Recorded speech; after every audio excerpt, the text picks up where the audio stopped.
Good afternoon, everybody. Uneducated Economist here. So a lot of people ask me where it is that I get my news information from, like what websites I go to.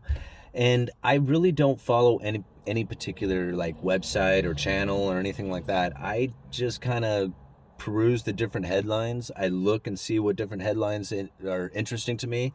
I might read some of those articles if people are talking about a particular topic of interest, like, like, wow, the repo market hit a new record or something.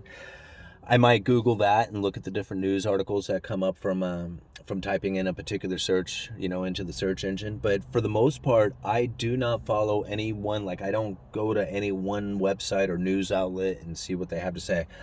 I don't ever do that ever. But I do go to Google quite a bit as far as like just searching out the different headlines that are popping up. And what's interesting is when you do that and you have like this kind of shotgun effect of like news articles that come up, it's really interesting to see like what information is being talked about throughout the different news outlets. And for a while there, it was nothing but inflation, inflation, inflation. Everywhere I looked, people were talking about the inflation. Every single news media outlet, every article, everybody was talking about it. And now that's switched to taper. Everybody's talking about the Fed tapering, tapering, tapering. And now like the inflation thought is almost like dissipating away. Like there's still a lot of people talking about it, but it seems to be like kind of on the back burner where tapering is now moved up to the forefront of the news articles. And to me, that is the monetary policy. That jawboning, that using of the media, that perception that people have, that is where the Federal Reserve truly gets their monetary power from right now. It's not from their actions. Like a lot of people think about like what it is that the investors are going to do when the Federal Reserve acts, like the different like efforts that they actually take place, whether or not they actually do the tapering. They are trying to anticipate what the markets are going to do from that tapering. But that's not the Federal Reserve's monetary policy. Their monetary policy are the forward guidance, the jawboning, the credible threats that they are giving. That is their monetary policy.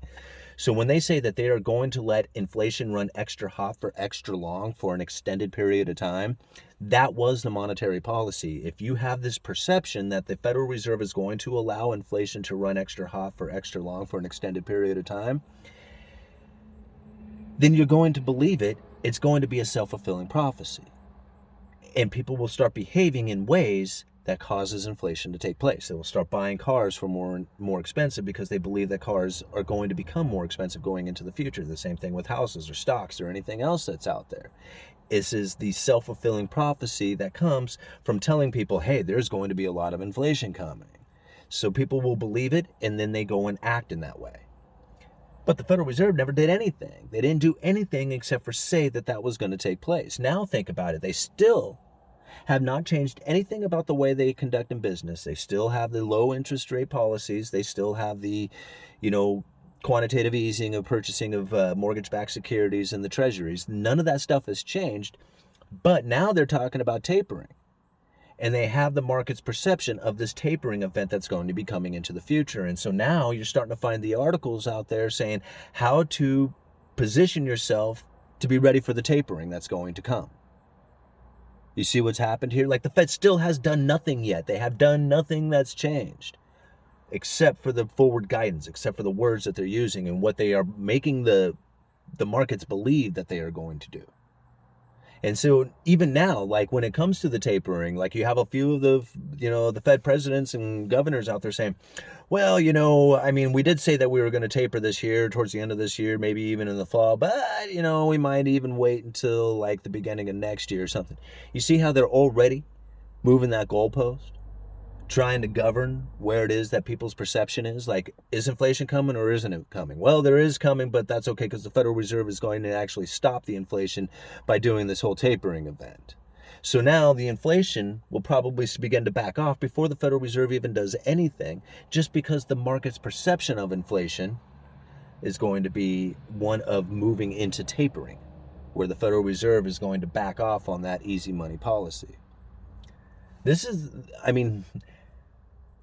this is the way that I have been watching the Federal Reserve for quite some time. So when people were getting all excited about the inflation, like, I mean, you go back and watch my videos, I never got excited about inflation. I never said anything about what was taking place was inflationary. I said there was supply chain breakdowns. Now, I follow the lumber industry closer than anything else. And people were pointing at lumber saying, look at all the inflation, look at the inflation. I said, that's not inflation. That was not inflation. That is a complete supply chain breakdown. That will go away. That will dissipate. And you're going to find prices come back down to earth again. And that's exactly what happened. Even today, I still don't see where inflation had ever affected the lumber industry. It was supply chain breakdown, and that's exactly what had happened. It was demand for a particular product that would pay any price in order to continue on with their project. That situation is very unique, and it was very difficult to see. If you were not in the middle of the industry, that would have been a hard one to try even wrap your head around. But having been right there in the middle of it, I saw it plain as day, and I was like, nope, that is not destruction of the dollar. You can call it what you will, but it's not that. Right? That was supply chain breakdown. And so this is going to happen throughout the rest of the industries. I mean, I can really see it. Like, the Federal Reserve is pushing that tapering talk. It's because they're really trying to keep the house prices from going into bubble territory. They're trying to get people to believe that there is going to be higher interest rates coming into the future. And they're like, whoa, man, I don't know. If there's higher interest rates in the future, it's going to put it's going to put pressure on the real estate market. So you can already see the Federal Reserve is starting to deal with the real estate market just by even saying that there's going to be tapering into the future, that they might back off on those mortgage-backed securities and the interest rates could rise on those real estate projects. Well, next thing you know, the real estate prices start to ease off a little bit. Starting to reel in some of that irrational exuberance, are you? I mean, all they have to do is just say it. They don't have to do anything. And if they really push it, saying, oh man, we're going to put a date on it. On this date, you're going to see tapering happen. Then you would really see a lot of market action. But the Federal Reserve could continue on with their quantitative easing, and when they get closer to that date, they say, look, things have changed, the Delta variant, all kinds of people getting sick, whatever. Again, we're going to have to push that date back a little bit farther. But the markets have already reacted. You see?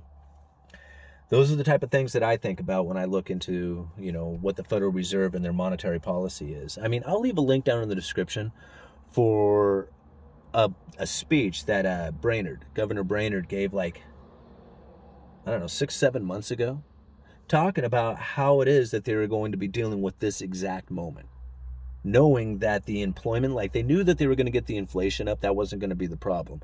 But the Federal Reserve is mandated to do two things: low and stable prices with an inflation rate of around 2% inflation average over time, whatever the hell that means, and full employment or maximum employment. Now, it used to be that they had this position in which that they were trying to reach a full employment. Now, that's a description all on its own. And if they somehow overshot this full employment, then they were supposed to back off on their efforts, or if they undershot this full employment, then they were supposed to increase their efforts in order to try and achieve this full employment. Now it's maximum employment all the time, no matter what. They are on full maximum employment all the time. And that's their goal that they are trying to achieve. And so until they have reached that maximum employment, there is no backing off on anything that they're going to do. Now, they could use their words as far as hey, we're going to do this tapering thing or whatever. But until maximum employment has been achieved, they're not going to do anything as far as changing the quantitative easing or the interest rates on the Fed funds rate or anything else like that. But they might use their words quite a bit to govern the markets and make them behave in certain directions. So that's one thing that you have to watch for. Once the economy has reached that maximum employment, once you have heard the news articles and the outlets and everybody else talking about maximum employment and having achieved maximum employment, then that will be when the Federal Reserve begins to change the way they actually behave, with the quantitative easing and all that other stuff. Until then, it's just going to be talk. It's going to be all talk. Uneducated Economist. You guys let me know.